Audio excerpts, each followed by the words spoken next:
All right, so I have 3 articles for you today, all from LGBTQ Nation. Now, the first one is just sad. Well, actually, all of the articles I have for you is sad, but this is just, to me, so I hate it when people, in this case a city, capitulate to in advance. I mean, you are told, if you are faced with an authoritarian regime, do not obey in advance. Make them force your hand. So, and that's what's happening here. It is just so disheartening. Anyway, it's the headline is MAGA governor candidate threatens city's funding over its conversion therapy ban. The city caved. Now, I could understand it if it was the sitting governor who was threatening, because, well, city needs state money, and considering who we have in the White House, it's not like they're getting any recourse there. So I can understand if they cave to a sitting governor. This is a candidate for governor. So what the hell? The subheading says, city leaders said they couldn't risk losing the funding, so they ended the protections for LGBTQ plus youth. Which, fair, but again, this is a candidate, not the actual governor. Wait till he becomes governor, then do that. For months, the city of Columbia, South Carolina, has been steeped in a battle over conversion therapy in the state capital. Well, now I'm starting to understand, because this is South Carolina, so I get that, but still. The Republican candidate for governor is for conversion therapy and threatened the city with withdrawing state funds over the issue. The Democratic candidate running for mayor of Columbia is against it. She called efforts to reinstate the debunked practice of betrayal. So, Columbia is obviously a left-leaning city in South Carolina. I'm pretty sure that the current governor of South Carolina is a Republican, and he doesn't seem to give a shit that they have a conversion therapy ban. So, and just because they reversed the ban doesn't mean that conversion therapy will suddenly be a thing in Columbia. On Tuesday, the conversion therapy advocates won when the city council voted to overturn its ban, which had been in place since 2021. The 4-3 council vote reaffirmed another vote with the same result a week earlier. That vote followed months of delayed city council action as activists flooded city hall chambers, urging officials not to repeal the ban, according to the Post and Courier. The council's reconsideration began in April with a letter sent by State Attorney General Alan Wilson, a Republican who's running for governor in 2026. Wilson argued the city's conversion therapy ordinance violated state and federal law, and he enlisted the South Carolina legislature to introduce a provision that would strip Columbia of $3.7 million in state funding if the council didn't overturn the ordinance. Since then, every city council meeting has been packed with LGBTQ plus advocates, licensed mental health workers, and ACLU members urging the council to resist Wilson's raw power play aimed at riling his MAGA base at the expense of the LGBTQ plus community. I can only hope that nobody in this city actually votes for this douche nugget. Wilson formally announced his run for governor on Monday. In the end, current mayor Daniel Rickenman, a Republican, and 3 other council members voted to lift the ban, citing the threat of massive funding cuts. Now, it's entirely possible that this mayor is just using that as a justification, but it's also possible that he's one of those few Republicans left who actually possesses empathy. The loss in state money would be too significant, they argued, over an ordinance some claim was largely symbolic. Over the life of the ban, no licensed counselors have been fined or reported in violation of the ordinance. Infractions could have earned counselors a $500 fine. So, okay, it's symbolic in the sense that nobody actually practices it in this town. Well, hopefully that means that when they now that they've overturned the ban, that they still won't have anybody practicing conversion therapy. So, one can hope. For y'all to give in and capitulate without a battle of any kind is strange to me. Where is the outrage? Asked Dr. Isabel Mandel at Tuesday's meeting, reporting by the South Carolina Daily Gazette. You haven't tried, you haven't fought it. Exactly. Again, the first rule when dealing with an authoritarian government, do not obey in advance. Let them threaten to withhold the funding. Then you can overturn the ban, because, like I said, doesn't sound like this was a city where people did that because they actually know better. But still, force them to make good on their threat. Then, if you have to capitulate. But don't just say, oh, you're threatening me. Okay. Especially when we're talking about a candidate for governor. I hope that this gets far and wide, because I cannot believe that all of South Carolina is so MAGA that they have lost empathy. Because let's not forget, Stephen Colbert is from South Carolina. I know that there are people in South Carolina who aren't bigoted assholes. Heck, we have the Democratic candidate running for mayor, who obviously knows, who actually possesses empathy. Like I said, this Republican mayor probably, didn't give a shit, or, was against conversion therapy, and is truly only doing this because of the money. But again, this guy isn't governor yet. Wait for him to become governor, and then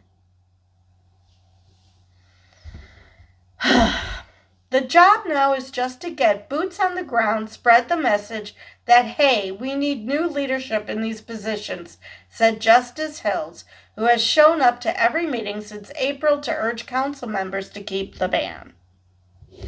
In a statement following the vote, Columbia's LGBTQ plus Harriet Hancock Center urged the community to persevere. Our work doesn't stop with this vote, the center's director wrote. For those who are asking, what now, what next, I encourage you to turn our anger into action. 4 of the city council members are up for re-election in November. So, if you live in Columbia, South Carolina, you know what to do. Too bad. I mean, it sounds like the mayor is also up for re-election. So yeah. Yeah, you can also send him a message. And of course, if you live in anywhere in South Carolina, vote for the person who isn't this douche. Because he claims that this is a violation of state and federal law, which, not federal law. There is no federal law that says that conversion therapy is a thing. There are other states who have banned it. So that's one. The state law, okay, don't know what South Carolina's laws are, but the ban's been in place since 2021, and never once did this douche nugget say anything at all about it being in violation of state law. He only is doing it now that he's running for governor because he thinks that this is a winning issue. So that's proof right there that what he says about both state and federal law is absolute bullshit. And then there's the fact that he's a candidate. He can't threaten people yet. If he were to become governor, absolutely. But he's not governor yet. I don't know who the other candidates are, but none of them are doing this, apparently. So they can't be worse than him. Anyway, that is the end of that article. So let us move on to SCOTUS. SCOTUS rules parents have a right to prevent their kids from reading books with LGBTQ plus characters.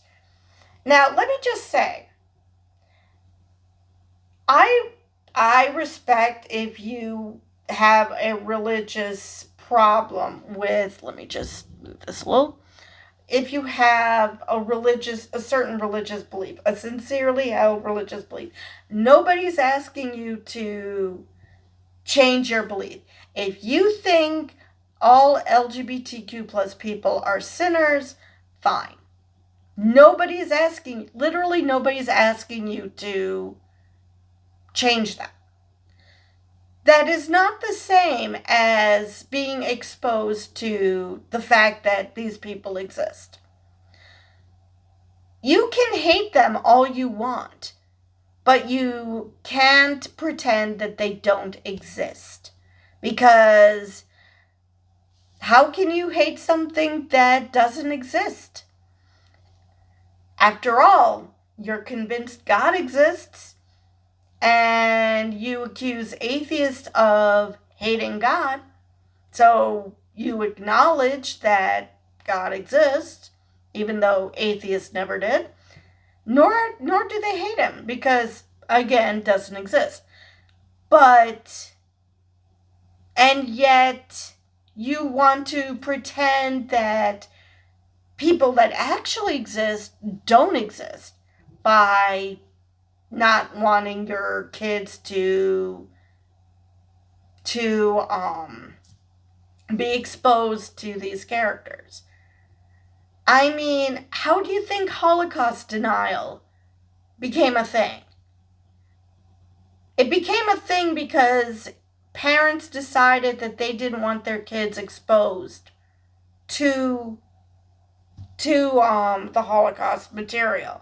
So suddenly you're raising kids who have absolutely no clue that the Holocaust happened. So by the time they learn about it, they will either be like, I never knew that. Or, I refuse to believe that because I was never taught that at any point in my life. Now, I went to what I think was a pretty good school system. I did not hear the name Sojourner Truth until I took a women's studies class at UW Stevens Point.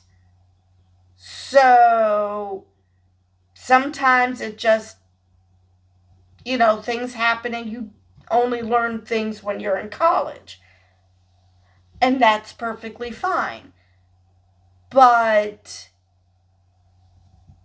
I would have liked to. I hate that I didn't know about Sojourner Truth before this. I think I had classmates who had heard of her before this. And it sickened me that I didn't, because I thought I went to a pretty good school. Why are we putting our children in a position where they only will learn about things when they're older? Especially if these kids actually are part of the community and they have to suffer through their life not knowing that people like them exist and that they're not weird. Well, they are weird, but not in the, sinner type of way.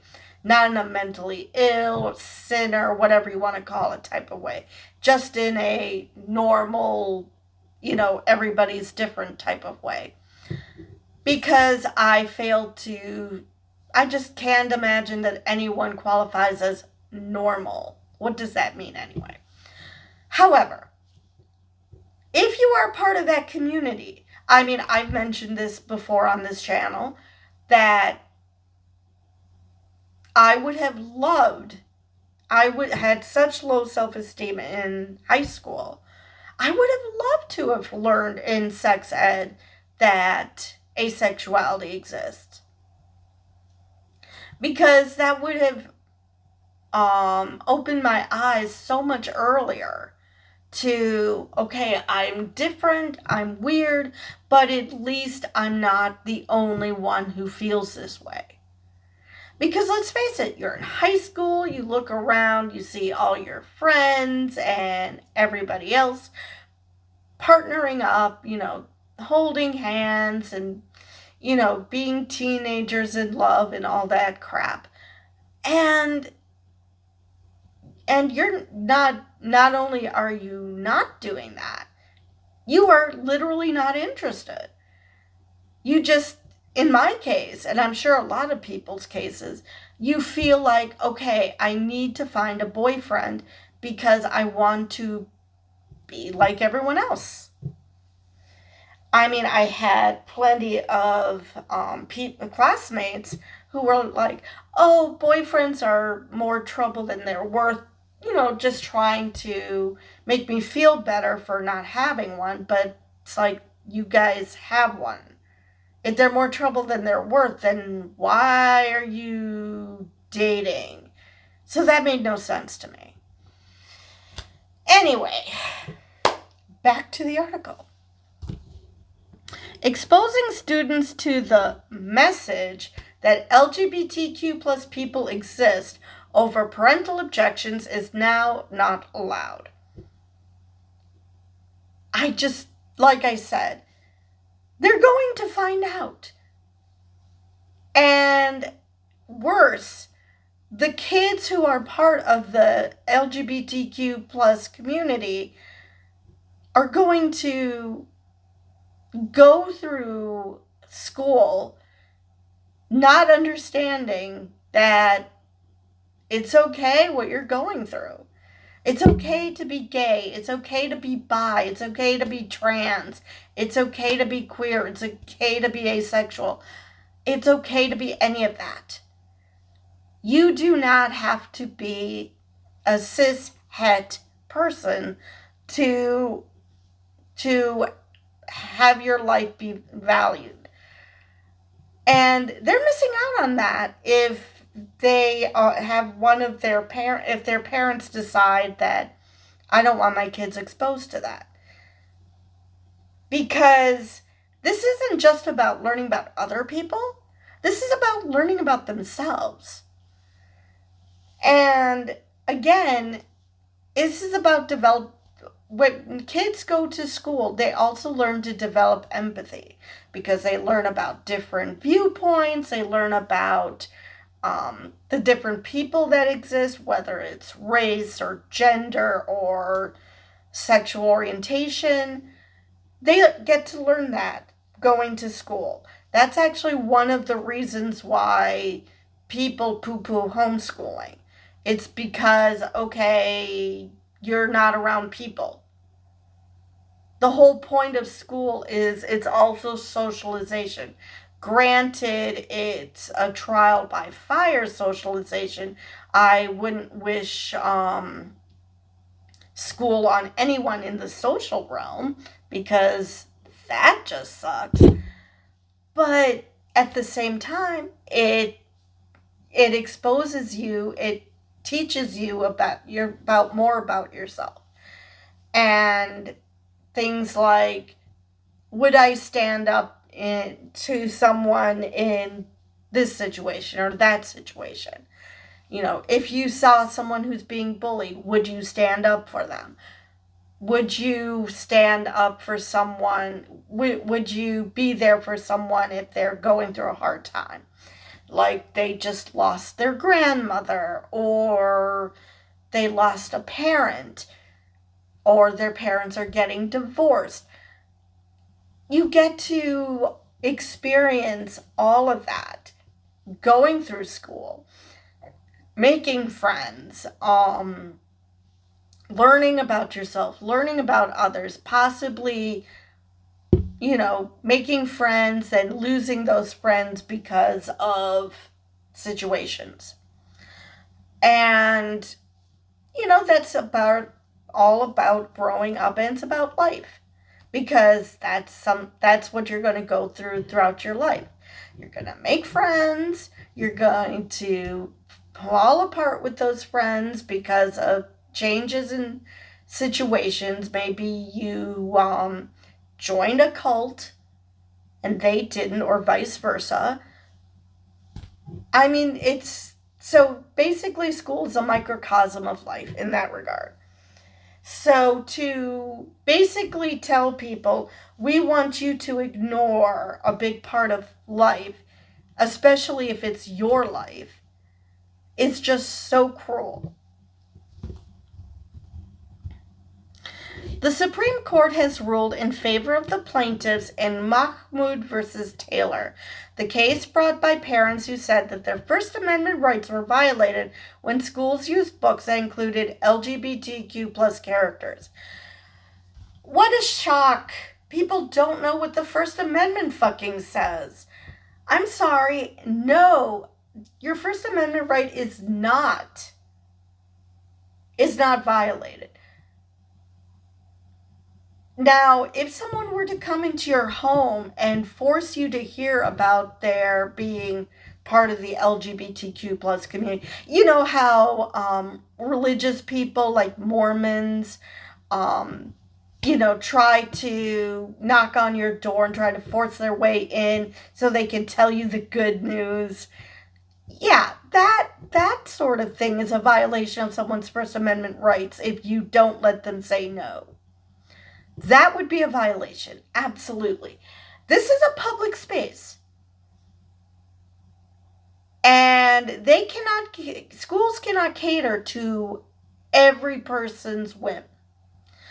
That is why evolution gets taught in schools, because that's science and we teach science in school.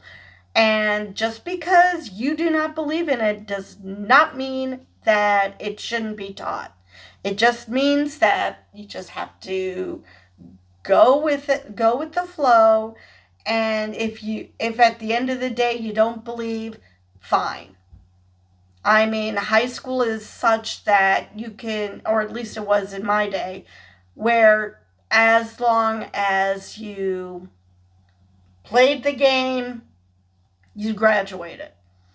You literally don't have to learn anything. You just have to pretend you did. And believe me, from some of the comments I have heard from high school classmates, they most definitely just pretended to learn. Anyway, the Supreme Court has ruled in favor. Oops, I read that already.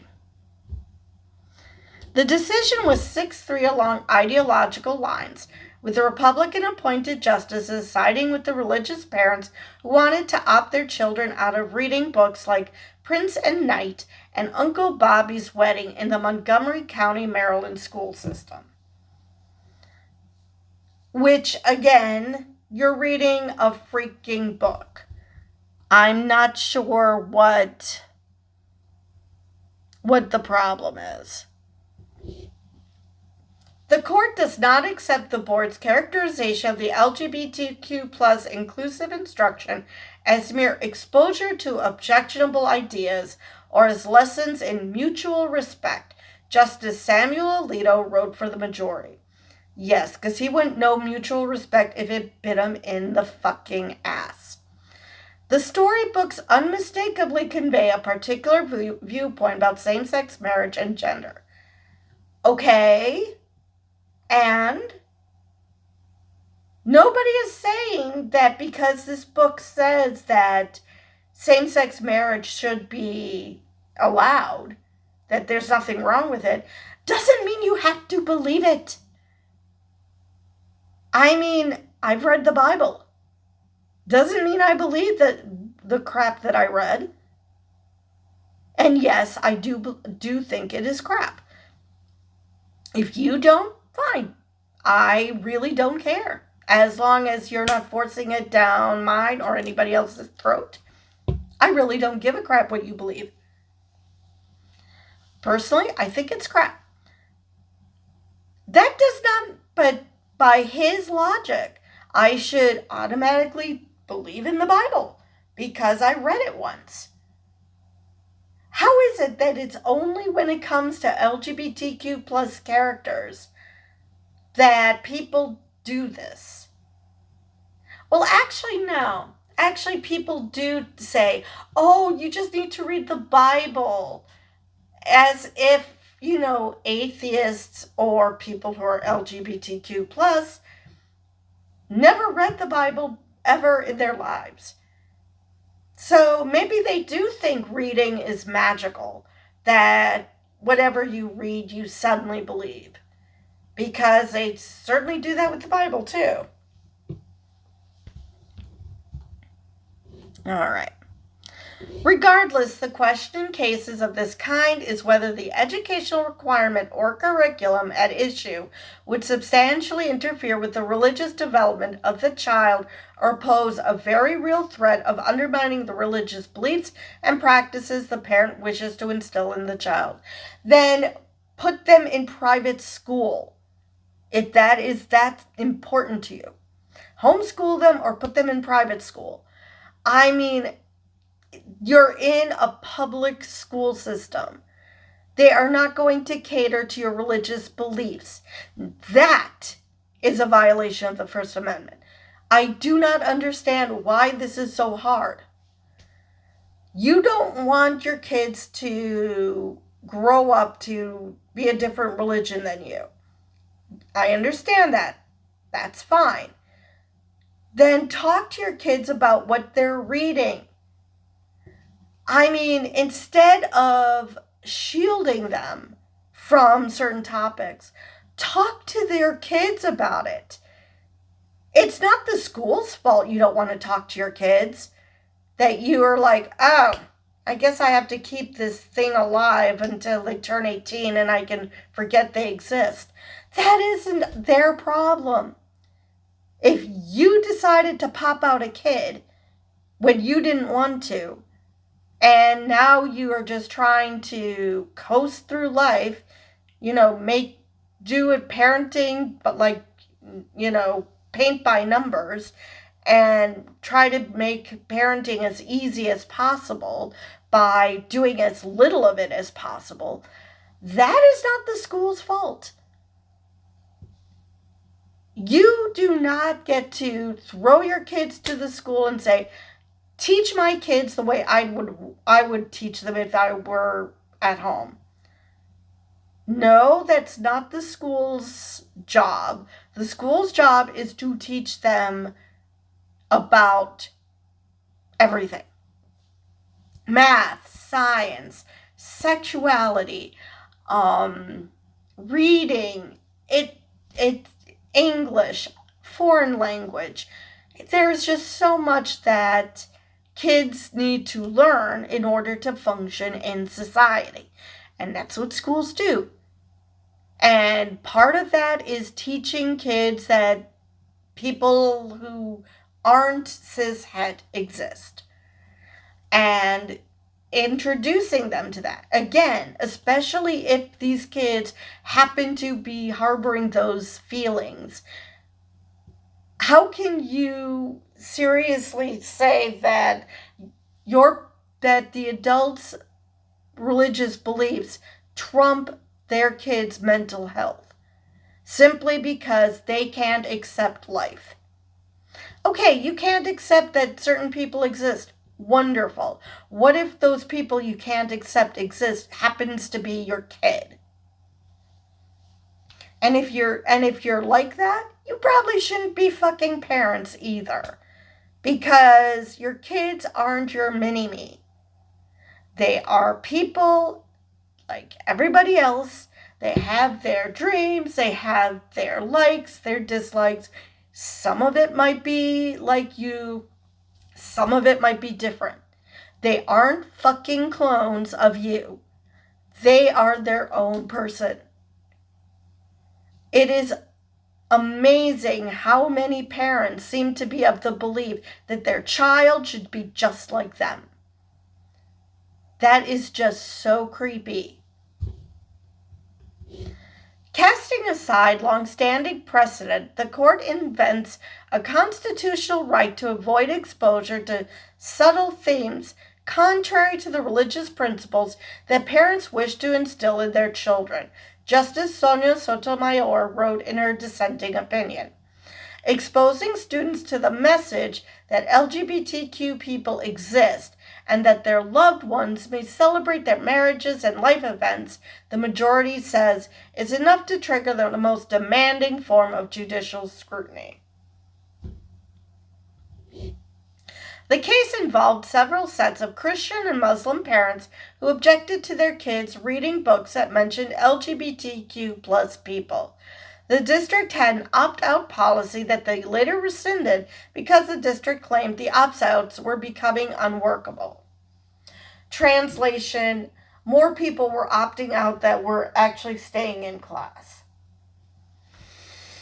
So basically the school's like, okay, most parents are bigoted assholes, so let's try to make it so their kids are exposed to these ideas, and if they want to grow up to be bigoted assholes like their parents, fine. But at least they know that these people exist. Some people in the district protested to get the opt-out policy reinstated, while others protested in favor of learning about LGBTQ plus people. Because, again, one of those kids who are learning about LGBTQ plus might be LGBTQ plus, and they're just learning about it now. Unlike what these bigoted parents seem to think, which is the books turned them. No, the kids just realized that this explains their experiences, and they realize that they actually identify like that. That does not mean anybody got turned. It just means that they learned something about themselves. You know, the thing you're supposed to be doing when you grow up. You're supposed to be learning about yourself. You shouldn't be finding out in your mid-30s your sexuality. You should be learning all these concepts early on and figuring shit out when you're in school. So you can be a functioning adult when you get out of school. The books geared to younger kids are just showing a diverse range of families, said Christina Salenza, a mother of a student in the district. during one of the 2023 protests. We have a two-mom household, so my wife and I are really proud and out. And of course, my kid in kindergarten or pre-K is going to probably talk about his family and his two moms. And that's the other thing. Okay, ban the books. How are you going to ban little kids from telling their schoolmates about their two moms or two dads? Or whatever other version of family they have. They might have step-parents and the other biological parent found out that they were gay. So they could have that, or they could have a gay uncle or aunt or grandparents. I mean, it could go on and on and on. Cousins. I mean, it's just, how do you prevent kids from talking about it? It's like that stupid fucking don't say gay rule in Florida. Same thing. Kids are going to talk about their family life. Kids are going to ask teachers about their family. And so even if you take these books away, they're still going to be exposed to it. Going to be exposed. The internet exists, people. I mean, this might have been a thing before you could, find shit out on the internet. But, and again, people talk. People talk about their families. People talk about their likes, their dislikes. It will eventually come out that a kid who you prevented from reading these books happens to be gay. But they won't know the language for it. They'll just know that they feel this way. And kids will probably mock them mercilessly because, kids are cruel and snot-making machines and whatever other insults you can say about kids. However, all you're doing is preventing these kids, if they do not happen to be friends with someone or have a teacher who they can relate to in that way, they'll be growing up thinking that they're the only ones who feel this way. So there's so many reasons why this is a dumb-ass rule. The district didn't budge, so several parents sued. 2 lower courts denied them a preliminary injunction, but the Supreme Court just granted them one. The parents want the courts to ultimately order teachers to notify them of every possible discussion where LGBTQ plus people may come up so that they could opt their children out, lest their kids learn that LGBTQ people exist. They claim that knowing that LGBTQ plus people exist is contrary to their religious beliefs and violates their rights to direct their children's religious upbringing. Again, how do you do that if Billy is talking to Johnny and Johnny is talking about his 2 dads? And they're just friends and they're just on the playground and hanging out. How exactly can a teacher prevent that from happening? Oh, I'm sorry, Billy, you can't hang out with Johnny because you might find out something you shouldn't find out from him. That's just going to make that kid more interested. What is it I'm not supposed to find out? Seriously, how do teachers prevent that? I mean, and for lesson plans, depending on the lesson, this is going to happen organically. How in the world? I can see why they said it was unworkable. Because unless you are doing a sex ed lesson where you are going to bring up that there's more sexualities than heterosexuality, or that you're going to bring up about how transgender people exist. Okay, I can see how that could easily be an opt-out. But a lot of these discussions are organic. You ask a question and suddenly it devolves into something it goes in a direction you didn't expect. And suddenly you're talking about the LGBTQ plus community. How in the world can you opt a kid out of that when that wasn't the general idea that the teacher started with? It just, I can see now that is unworkable. How can you opt out of a lesson where things just happened and you didn't expect this topic to come up? Public education advocates warn that the ruling could lead to even more requests for opt-outs of public education on wide-ranging topics, including Earth Day, critical thinking, and anti-drug programs. Right. Why? Because climate change isn't real, so Earth Day. Critical thinking, well, obviously, if people could think critically, they wouldn't believe half the crap that they're being forced to believe. And anti-drug programs. That one I do not understand at all. Why would you opt out of anti-drug programs? I understand the first two. The third one, I just do not understand what could possibly be the thinking around that one.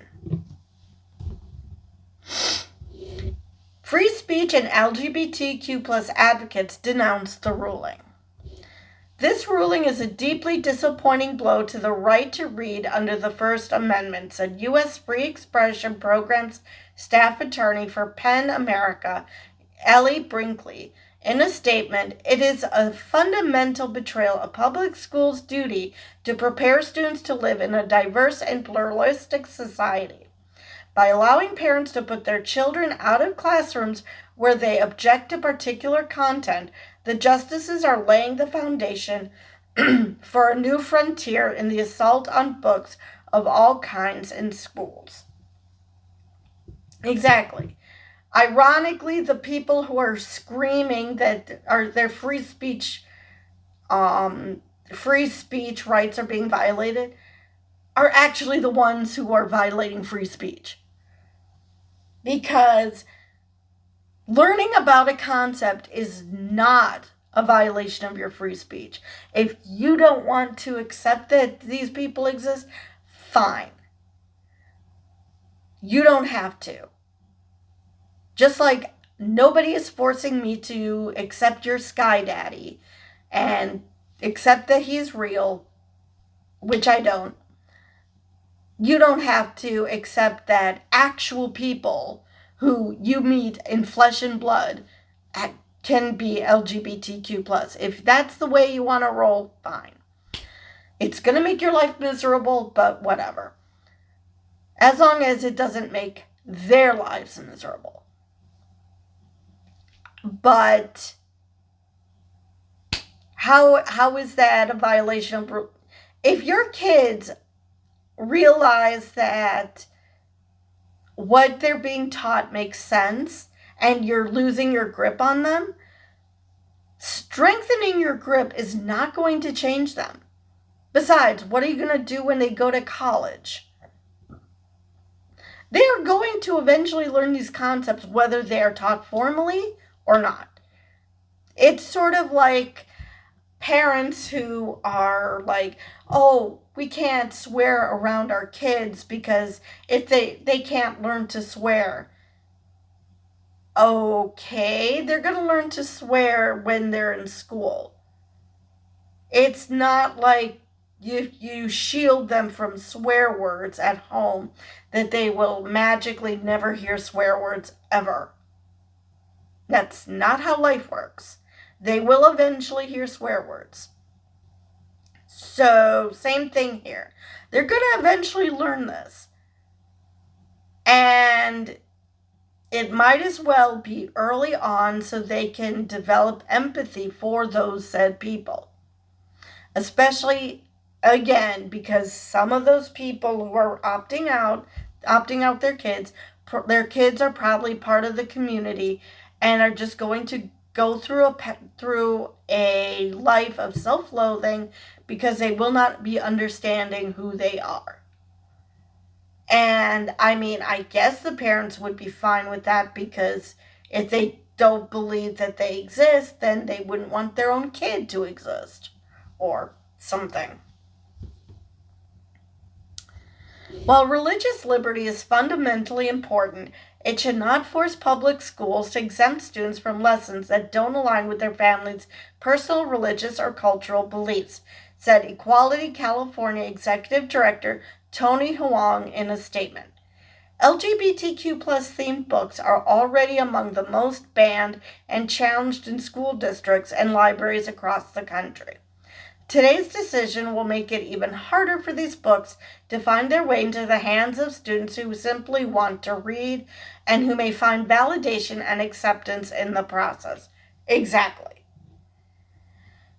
This isn't just about learning about other people. This is about learning about themselves. Maybe they're questioning, why does Johnny find Billy cute? Maybe he's gay. Maybe he's bi. Or maybe he's just, maybe he just, likes Billy, and he just doesn't understand that he just thinks so highly of him that it's not in a romantic context. There are so many ways, it could be an aesthetic attraction. It could be a platonic attraction. There are so many concepts that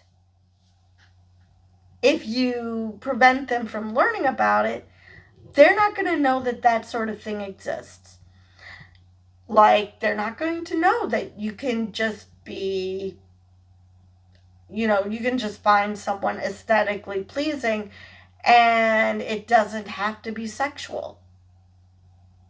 But in our hypersexualized world, and yes, it is hypersexual, we have onesies for boys that say ladies' man. I mean, come on.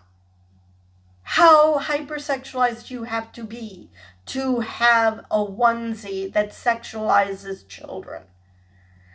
And yet these same schmucks are going to accuse the gay community of sexualizing children because they can only think of gay people in a sexual way or something. They're obsessed with how gays have sex, as if that means that that's all gay people think about, because that's all you think about when it comes to gay people. Anyway, today's ruling does not change schools' obligation to prepare students to interact with and thrive in a diverse and ever-changing world, said GLAD Law's Mary L. Benauto. LGBTQ plus people and families exist. Students in our public schools have LGBTQ plus parents, and books that include LGBTQ plus people should not be treated differently than those without LGBTQ plus people. Exactly. And that's the other thing I do not understand. It's like, people act like if you're exposed to these books, you're suddenly going to be interested in being gay or trans.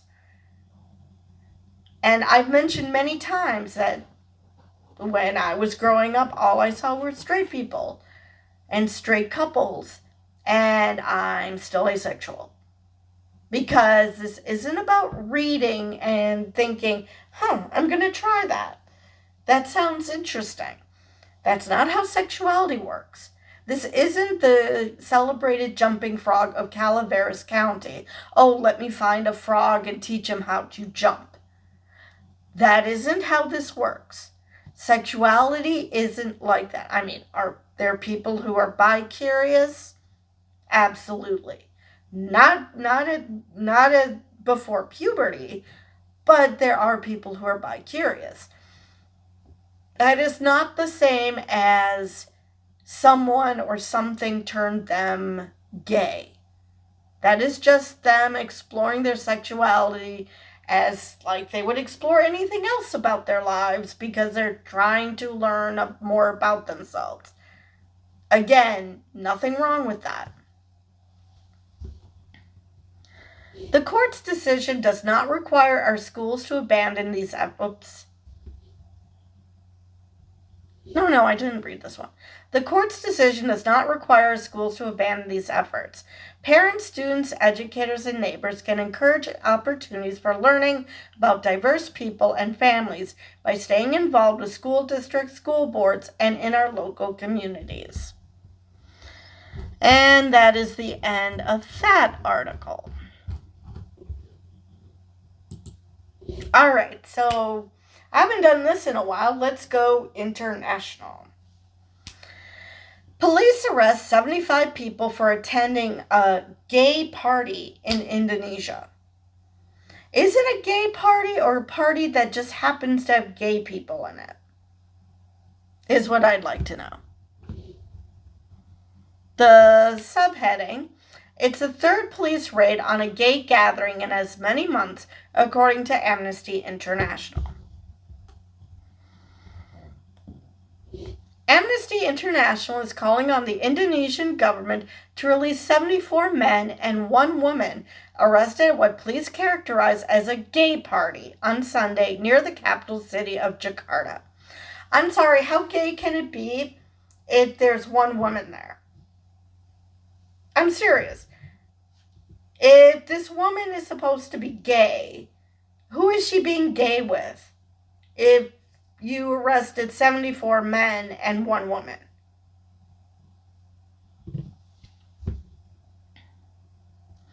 The discriminatory raid on a privately rented villa is a blatant violation of human rights and privacy that exemplifies the hostile environment for the LGBTQI people in Indonesia, said Amnesty International's Indonesia's Deputy Director, Vera Adewena. This gathering violated no law and posed no threat. Police in the city of Bogor, West Java, confirmed on Monday night that they conducted the raid on a gay party at a villa in the Puncak area on June 22nd. 75 individuals, including 74 men and 1 woman, were detained at the scene. The local police chief said the raid was carried out following reports of gay activities at the location. Again, 1 woman, who the fuck was she being gay with?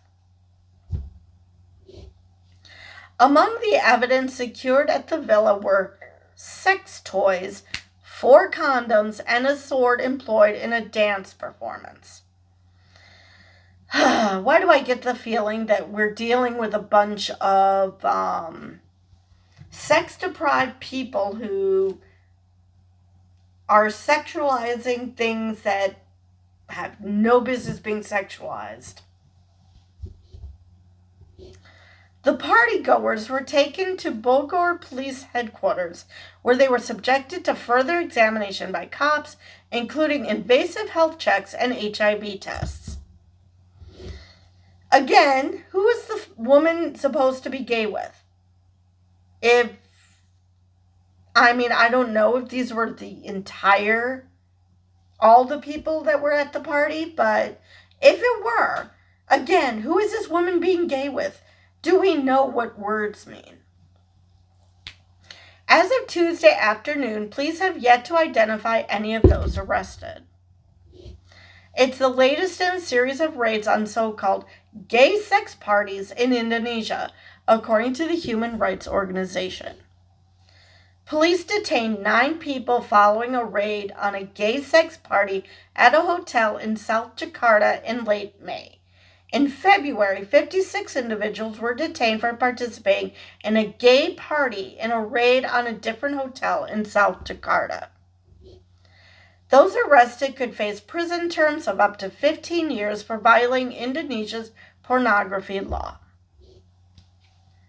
Wait, what? Do we not know what pornography is now? No reason for, people in power to know what words mean. Adopted in 2008, the law defines pornography broadly as encompassing material that contravenes norms of community morality. Oh, okay. So this is like the US in the 1940s, where, just having sex that isn't community approved was enough to get you arrested. Because it wasn't just gay sex. I mean, if heterosexuals engaged in anything but the missionary position, I'm sure people would lose their shit. If it was known about, I should say. Ambiguously worded laws on pornography are often exploited to deliberately target LGBTQ plus people, denying them the basic right to privacy and the right to enter into consensual relationships. In 2022, the government revised its criminal code to ban sex outside of marriage. Unmarried couples caught having sex can be jailed for up to a year, and they're also banned from living together, which could earn 6 months in jail. Adultery is also a cause for arrest and imprisonment. Oh, I see why things could get problematic for gay people, because I'm pretty sure that same-sex marriage is not a thing. Oh, I predicted this next paragraph. Since same-sex marriage is illegal in Indonesia, all same-sex relations fall outside the law of the country. Granted, this law is shit for heterosexual couples as well, because, come on. A lot of heterosexual couples do not wait till marriage to have sex. If you think that, then you're naive. I'm not saying that none of them do. I'm sure there are people who want to wait till marriage, but that's generally not how this goes. No one should be subjected to arrest, intimidation, or public shaming because of their actual or perceived sexual orientation or gender identity, Amnesty International said. The Indonesian authorities must end these hate-based and humiliating raids and immediately release all those arrested. Now, technically, I guess that would mean that they're violating the law if these truly are sex parties. Because do we have actual evidence for this? Besides police who have a very crude imagination seeing sex toys where there aren't any? I don't know. Indonesia's government must also take urgent steps to ensure accountability for human rights violations committed by the police and work toward creating an environment where LGBTI individuals and their allies can live free from fear and harassment, the organization said. All right, so that is the end of that article. So, I believe I've covered everything I wanted to in this video. So with that, I will see you guys in the next one.